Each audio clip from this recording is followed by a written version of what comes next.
গুৱাহাটীৰ আৰ্যনগৰ অঞ্চলত সংঘটিত বিতৰ্কিত ঘটনাক কেন্দ্ৰ কৰি ৰাজ্যজুৰি অব্যাহত আছে প্ৰতিক্ৰিয়া। যোৱা ৭ জুনত কিছু অনা অসমীয়া ব্যক্তিয়ে অসমীয়া জনগোষ্ঠীৰ বিৰুদ্ধে আপত্তিজনক গো বেক ধ্বনি দিয়াৰ লগতে এজন সাংবাদিকক শাৰীৰিকভাৱে আক্ৰমণ কৰাৰ অভিযোগ উত্থাপিত হোৱাৰ পিছতেই বিভিন্ন সংগঠনে ঘটনাটোৰ নিৰপেক্ষ তদন্তৰ দাবী জনাই আহিছে। ইয়াৰে অংশ হিচাপে বুধবাৰে বীৰ লাচিত সেনাৰ যোৰহাট জিলা সমিতিয়ে যোৰহাট সদৰ আৰক্ষী থানাত এখন লিখিত এজাহাৰ দাখিল কৰে।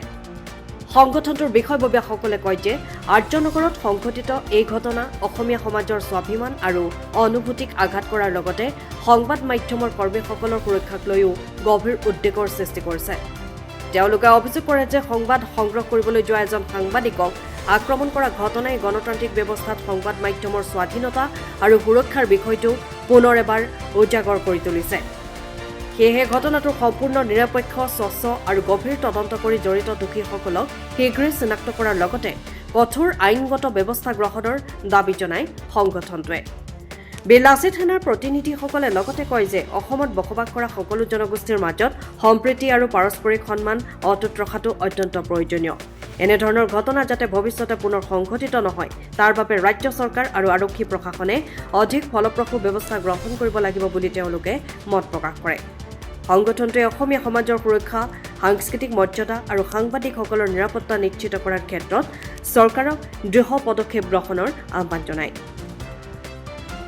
ইতিমধ্যে আপোনালোকে গম পাইছে যে যোৱা ৭ তাৰিখে গুৱাহাটীৰ মাজমজিয়াত যিটো দুৰ্ভাগ্যজনক ঘটনা সংঘটিত হ'ল, আপোনাৰ অনা অসমীয়াৰ হাতত খিলঞ্জীয়া ব্যক্তি পহিত হ'বলগীয়া হ'ল।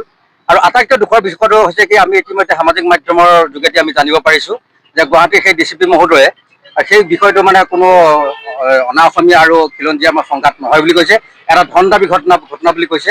গতিকে আমি সামাজিক মাধ্যমত যিখিনি ভিডিঅ' দেখা পাইছোঁ, সেই ভিডিঅ'খিনিত স্পষ্ট হৈ আছে যে এচাম মানুহে কেইজনমান ব্যক্তিক মানে মাৰধৰ কৰিছে, মানে আপোনাৰ বেট লৈ পিনি প্ৰহাৰ কৰিছে, গাড়ী ভাঙিছে। আৰু মানে এনেকুৱাখিনি ভিডিঅ' সামাজিক মাধ্যমৰ যোগেদি আমি দেখা পোৱাৰ পিছতো DCP মহোদয়ে মানে কি হিচাপত এইটো এটা মানে ধন দাবী ঘটনা বুলি কৈছে, আমি গতিকে হয়তো সম্পূৰ্ণ সন্দেহ আৱৰ্তত আমি আছোঁ। গতিকে আমি এই বিষয়টো মানে উচিত এটা তদন্ত বিচাৰিছোঁ। লগতে আপোনালোকে চাওক, এজন সাংবাদিকো পঢ়িত হৈছে, মূৰ ফাটি গৈছে। আৰু DCP মহোদয়ে কৈছে কি সাংবাদিকজনে তাত শ্লোগান দিবলৈ কৈছে। ইতিমধ্যে আমি যোৱাকালি আপোনাৰ সামাজিক মাধ্যমত এই সাংবাদিক দুগৰাকীয়ে মানে স্পষ্টীকৰণ দিছে, তেখেতৰ কণ্ঠস্বৰ পৰীক্ষা কৰিবলৈ কৈছে যদি তেখেতে সেই মানে আপোনাৰ উচতনি দিবলৈ কৈছিল বা তেনেকুৱা ধৰণৰ মন্তব্য কৰিছিল। গতিকে আৰু লগতে চাব, যিজন হালৈ নামৰ যিজন ব্যক্তি, সেই ব্যক্তিজনক মানে DCP মহোদয়ে কৈছে কি যে তেখেতে ধন দাবীৰ গোচৰত পূৰ্বেও জেললৈ গৈছিল, কিন্তু হালৈ কৈছে যে আজিলৈকে মই জেললৈ যোৱাটো বাদেই থানাৰ লকআপত থাকি পোৱা নাই। এই গোটেই বিষয়বোৰ এটা সন্দেহৰ আৱৰ্তত। গতিকে আমি আজি কি কয় অসমৰ প্ৰত্যেকখন জিলা সমিতিৰ লগতে আমি বীৰ লাচিত সেনা অসম যোৰহাট জিলা সমিতিও আজি আমি যোৰহাট সদৰ আৰক্ষী থানাত এখন আমি এজাহাৰ দাখিল কৰিছোঁ।